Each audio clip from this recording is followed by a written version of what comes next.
science fiction classic Deep Impact, the film comes to a dramatic crisis point as a large asteroid slams into the Atlantic Ocean. Given that the Earth's ocean covers 71% of its surface, a deep impact event such as the one portrayed in this film is more likely than any other impact scenario. This is of grave concern because recent population studies tell us that the overwhelming bulk of humanity lives along or near a coastline. And what you're going to see in this program is that this concern is now greater than ever before. And worse yet, the threat has begun to skyrocket in the last few years.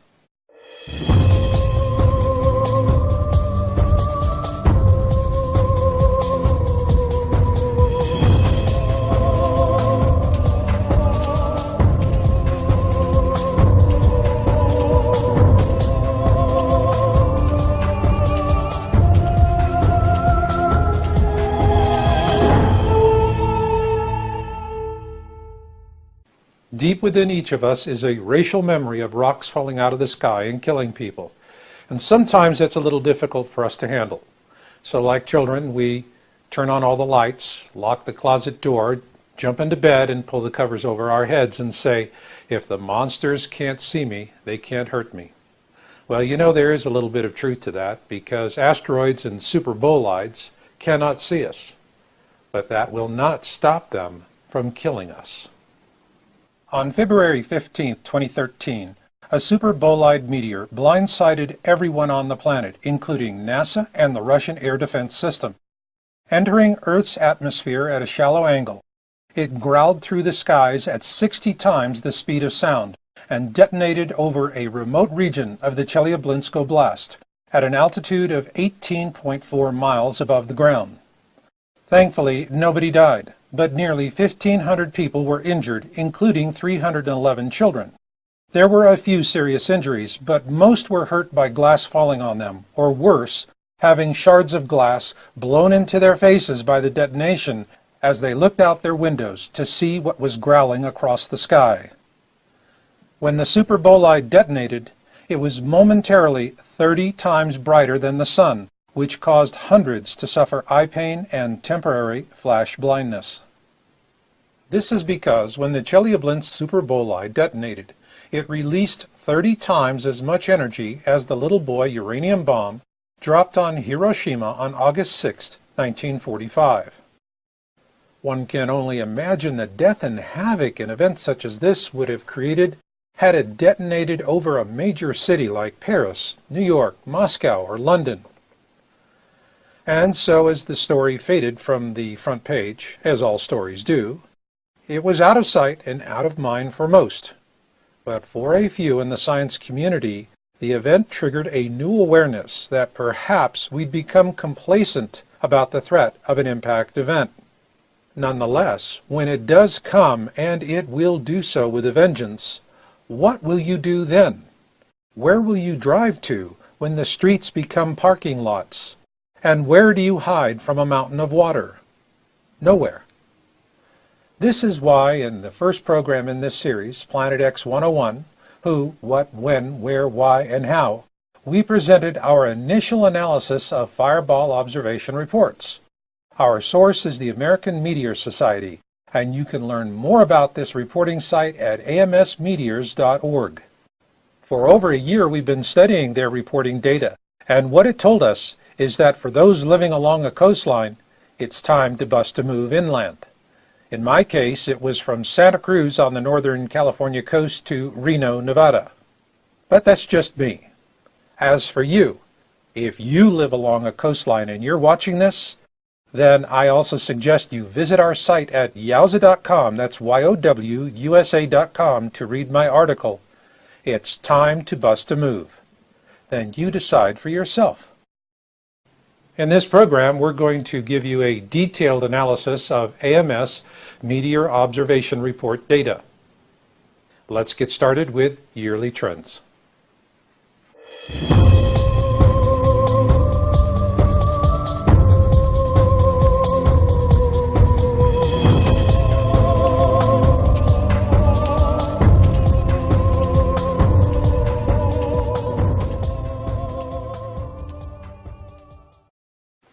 At Yowza.com, what we're tracking are fireball reports, those big ugly rocks that fly through the sky and make the evening news.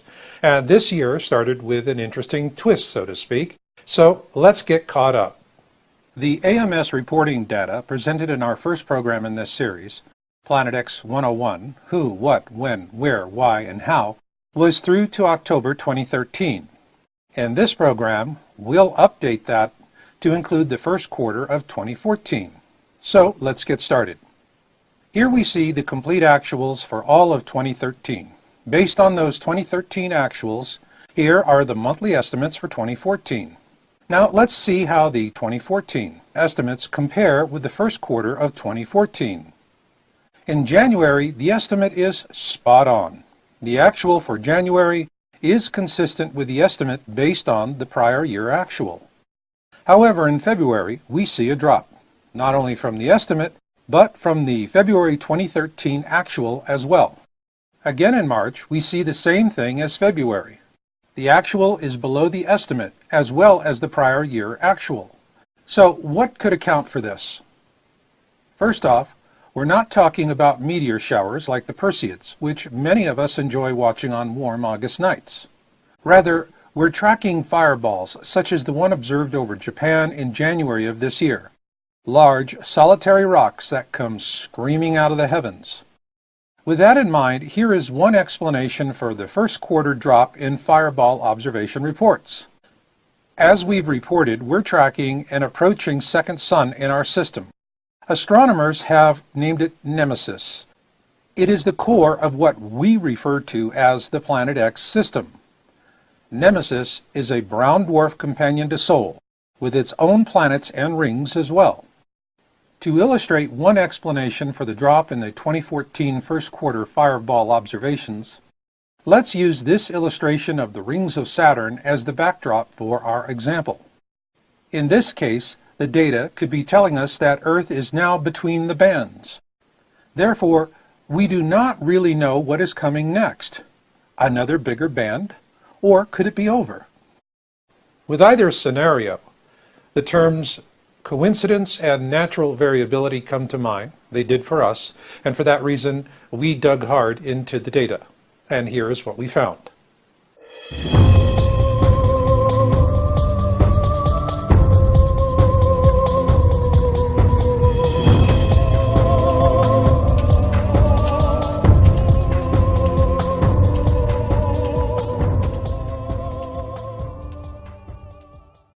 Let's assume that the brown dwarf at the core of the Planet X system is like the other massive objects in our solar system, in that it is also surrounded by rings. So, are we encountering those rings?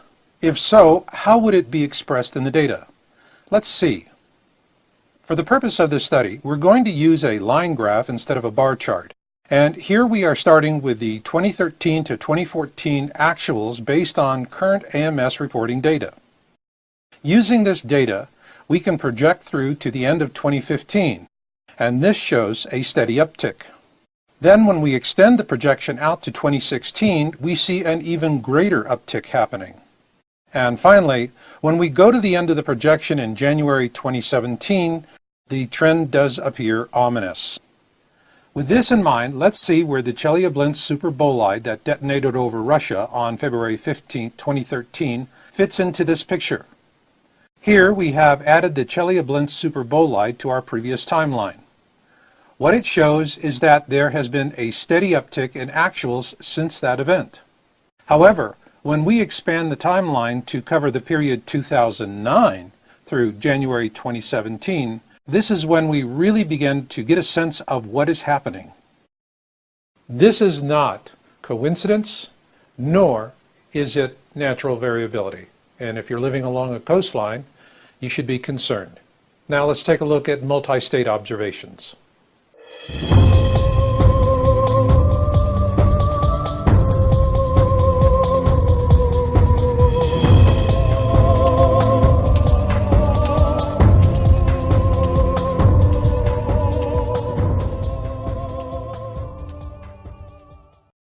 The interesting thing about the Chelyabinsk superbolide that detonated in the skies over Russia last year was that it came right out of the sun.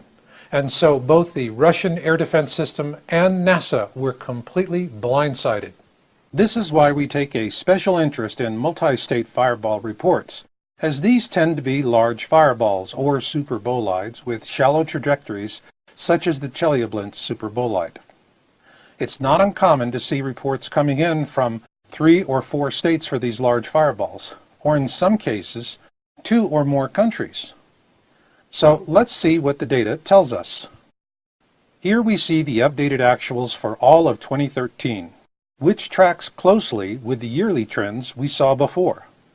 Using those actuals, we were able to project estimates for 2014. So let's see how the estimates compare with the first quarter of this year. In January, we're seeing that the estimate and the actual are spot on. While the February actual is well below the estimate, it's not that far off from the 2013 actual for February.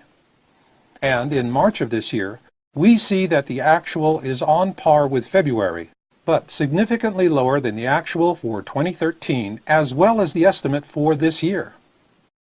But if you think we're out of the woods, don't draw that conclusion in haste, not until you see what we have next.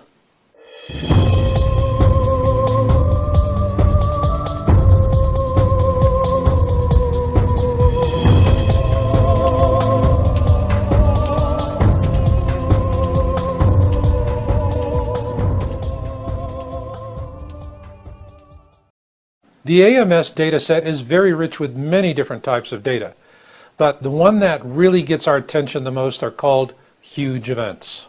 In the first program in this series, Planet X 101, Who, What, When, Where, Why, and How, we introduced viewers to the AMS classification system, where mid-sized events get 6 to 20 reports, significant events get 21 to 50, and large events get 51 to 100. Huge events get 100 plus reports.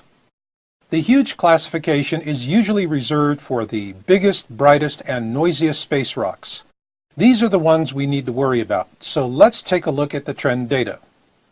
Here we see the actuals for 2013, and the first thing we can't help but notice is that it's a bit spotty.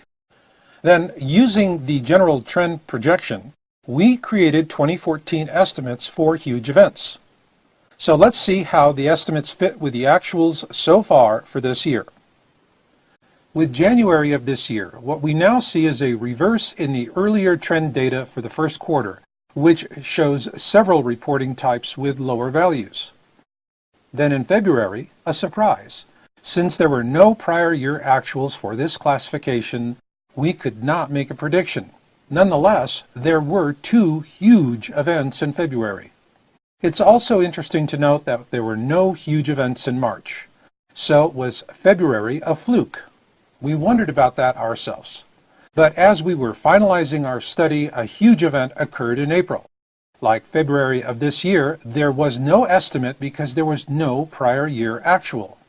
So while we are seeing a downward trend for the first quarter and the earlier categories we showed you, what we're seeing with the huge classification is anomalous and disturbing. To help put this in context, we're now going to present the 2 most significant trends in this report.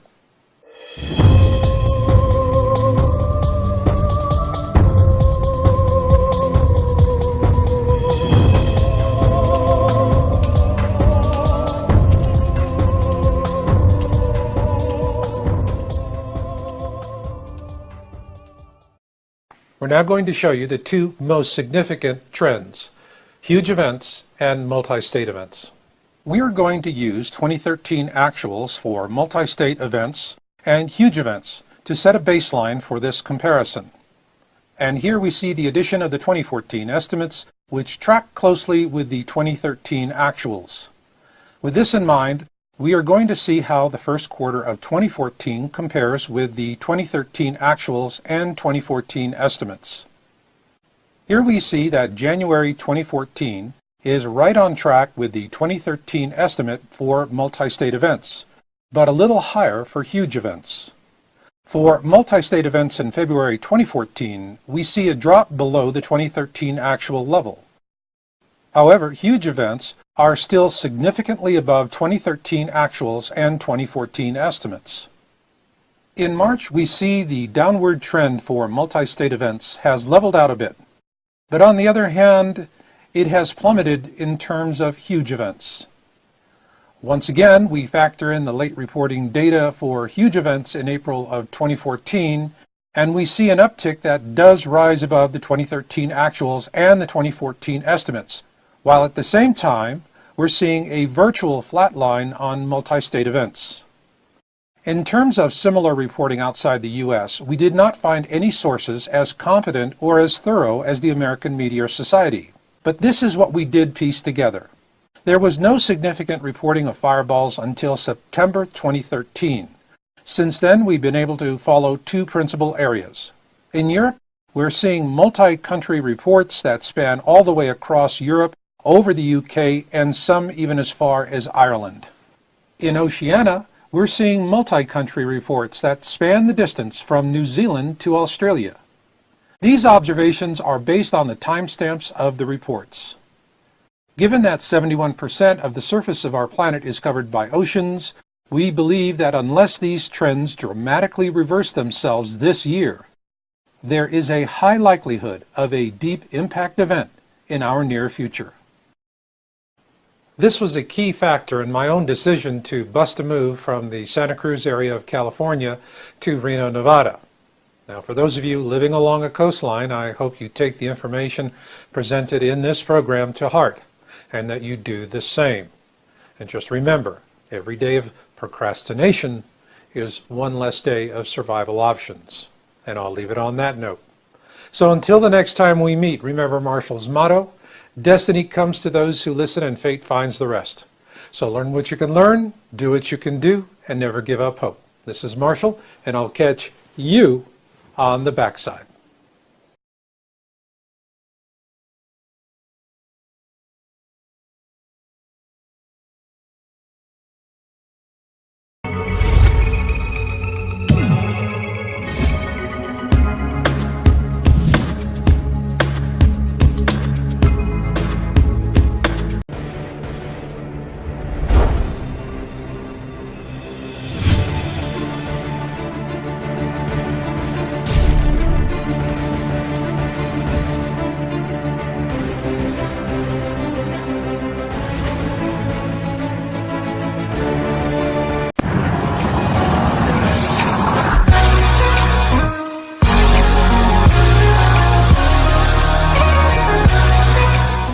Science fiction classic Deep Impact, the film comes to a dramatic crisis point as a large asteroid slams into the Atlantic Ocean. Given that the Earth's ocean covers 71% of its surface, a deep impact event such as the one portrayed in this film is more likely than any other impact scenario. This is of grave concern because recent population studies tell us that the overwhelming bulk of humanity lives along or near a coastline. And what you're going to see in this program is that this concern is now greater than ever before.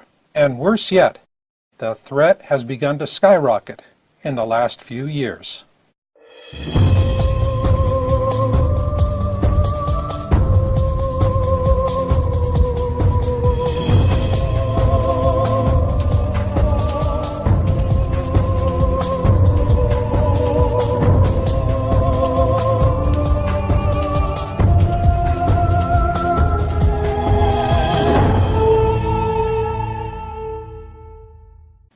Deep within each of us is a racial memory of rocks falling out of the sky and killing people. And sometimes it's a little difficult for us to handle. So like children, we turn on all the lights, lock the closet door, jump into bed and pull the covers over our heads and say, if the monsters can't see me, they can't hurt me. Well, you know, there is a little bit of truth to that because asteroids and super bolides cannot see us. But that will not stop them from killing us. On February 15, 2013, a super bolide meteor blindsided everyone on the planet, including NASA and the Russian Air Defense System. Entering Earth's atmosphere at a shallow angle, it growled through the skies at 60 times the speed of sound and detonated over a remote region of the Chelyabinsk Oblast, at an altitude of 18.4 miles above the ground. Thankfully, nobody died, but nearly 1,500 people were injured, including 3